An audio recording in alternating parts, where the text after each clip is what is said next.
আবারও division match. তো আজকে আমার অপোনেন্ট অবশ্যই বাংলাদেশে এক ভাই। তো অপোনেন্ট শুরু থেকে একটু রাশ প্লে করতেছিল, তো বুঝেই যাচ্ছে অপোনেন্ট গোল দেওয়ার জন্য বেশি তাড়াহুড়া করতেছে। তো অপোনেন্ট 5 মিনিটের মধ্যেই আমার একটা গোল দিয়ে দেয় ফরলানের দারুণ একটা শট। তো শুরুর দিকে গোল খেয়ে যাই। তো গোল খাওয়ার পর চেষ্টা করতেছিলাম কীভাবে কামব্যাক দেওয়া যায়। অপোনেন্ট ভালো পাসিং করতেছিল, যে কারণে আমার ডিফেন্ডার একটু দুর্বল হয়ে যায়, ঠিকঠাক মতো পাস রিডিং করতে পারতেছিলাম না। তো এরপর খেলা চলতে থাকে। তো হাফ টাইম অবধি আর কোনো গোল হয় না, অপোনেন্ট 1-0 লিড নিয়ে থাকে। তো আপনারা গেম এনজয় করেন, দেখতে থাকেন হাফ টাইম অবধি। তো এই জায়গায় আমি আমার সেভচেঙ্কো দিয়ে একটা ভালো শ্যুট নেওয়া ট্রাই করি, কিন্তু অপোনেন্টের ডিফেন্ডার বডি টেকেলের কারণে বল লুজ হয়ে যায়। তো অপোনেন্টও আক্রমণ করতেছে, অপোনেন্ট এই জায়গায় ভালো একটা সুযোগ পায়, কিন্তু অপোনেন্ট রান মেক না কইরা একটা লং থ্রো পাস করে, কিন্তু আমার গোলকিপার বরাবর থাকে, সেটা ধরে ফেলে। তো অপোনেন্ট এবার বারবার চেষ্টা করতেছিল গোল দেওয়ার, আর অপোনেন্টের প্লেয়ারগুলো ভালো ভালো ঢুকে যেতেছিল। তো এই জায়গায় অপোনেন্ট বাতিস্তুতা দিয়ে ভালো একটা শ্যুট নেয়, কিন্তু আমার ডিফেন্ডার এই জায়গায় ভালো একটা কাজ করে, যে কারণে গোল থেকে বেঁচে যায়। তো এভাবেই পাল্টা আক্রমণ চলতে থাকে। তো আপনারা ম্যাচ উপভোগ করেন।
দেখতে দেখতে হাফ টাইম শেষ।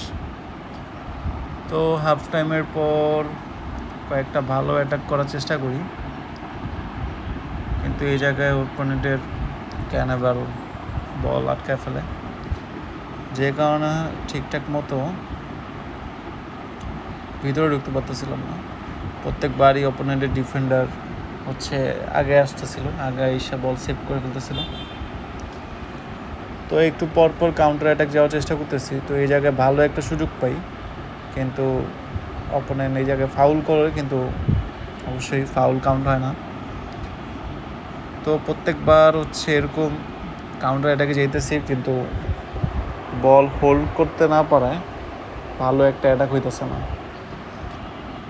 তো খেলা এরকম চলতে থাকে, চলতে চলতে প্রায় 70 মিনিটের উপরে খেলা হয়, কিন্তু গোল আর দিতে পারেনি।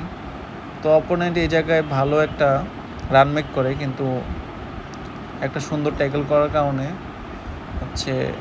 গোল খাওয়া থেকে বেঁচে যায়। তো আপনারা দেখতে থাকেন, গোল আর তেমন হয় না। অপোনেন্ট বারবার অ্যাটাক করার ট্রাই করতেছিল, আমিও বারবার অ্যাটাক করার ট্রাই করতেছি, কিন্তু কাজ কিছুতেই হইতেছে না। তো আমি পরে ভাবলাম যে যেহেতু হইতেছে না, তার মানে প্লেয়ার চেঞ্জ করা উচিত। আসলে প্লেয়ার যখন ঠিকঠাক মতো রান মেক করে না, তো তো তখন হচ্ছে প্লেয়ার সাব করলে ভালো একটা কামব্যাক দেওয়ার সুযোগ থাকে।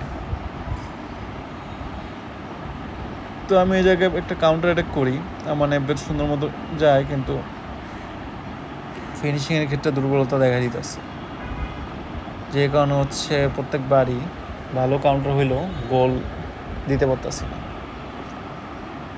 তো এই জায়গায় এখন আমি একটা ব্রেক নিয়ে আমার হচ্ছে প্লেয়ারগুলো চেঞ্জ করবো, কারণ প্লেয়ারগুলো ঠিকঠাক মতো কাজ করতেছে না। রান মেকিং ঠিক থাকলেও ফিনিশিংয়ে দিতে গিয়ে প্রবলেম হইতেছে। তো এখন হচ্ছে আমার প্লেয়ারগুলো একটু সাব করানো দরকার, আমি সাব করা ফেলি।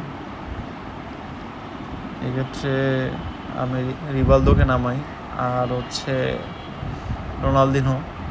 তো আমার সিএফগুলো সাব করে নিতেছি, যাতে হচ্ছে একটু ভালো স্ট্যান্ডমিনা থাকে আর ভালো একটা অ্যাটাক করতে পারে। তো প্লেয়ার সাব করানোর পরপরই আমি একটা দারুণ সুযোগ পাই। তো অপোনেন্টও এই জায়গায় একটা ভালো শ্যুট নেয় ভালো ক্রস থেকে, কিন্তু আমার গোলকিপারের বরাবর হওয়ায় হচ্ছে বল সেভ দেওয়া দেয়। তো 82 মিনিট শেষ, তো গোলের আশা প্রায়ই শেষ ধরতে গেলে, কিন্তু তারপরও হচ্ছে ভালো একটা সুযোগ পাই কাউন্টার অ্যাটাকে। তা আমি রিভালদো নিয়ে এখানে ভালো একটা রান মেক করি।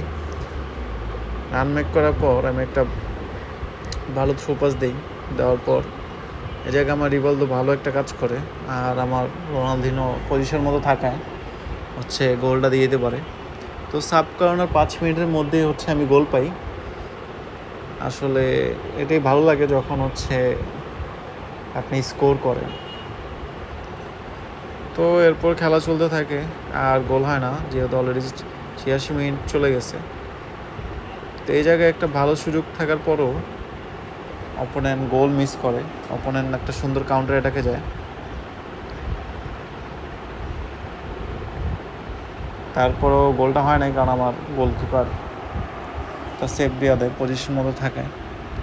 ভিএআর জায়গায় যদি কোনো সেভ থাকতো গোল হওয়ার সম্ভাবনা বেশি ছিল। তো এরকম দেখতে দেখতে খেলা প্রায় শেষ পর্যায়ে অপোনেন্ট কর্নার কিক নেয়, কিন্তু কর্নার কিক থেকে কোনো সুবিধা করতে পারে নাই। তো লাস্টে আমি একটা সুযোগ পাই, কিন্তু সময় শেষ হওয়ার কারণে আর তেমন সুবিধা করতে পারিনি। রান মেক করতে যাওয়া অপোনেন্টের সিবি এখানে আটকে ফেলে। তো ম্যাচ সর্বশেষে 1-1 ড্র হইল। অপোনেন্ট 6টা শ্যুট করছে, 3টা শ্যুট অন টার্গেট, আর আমি 3টা শ্যুট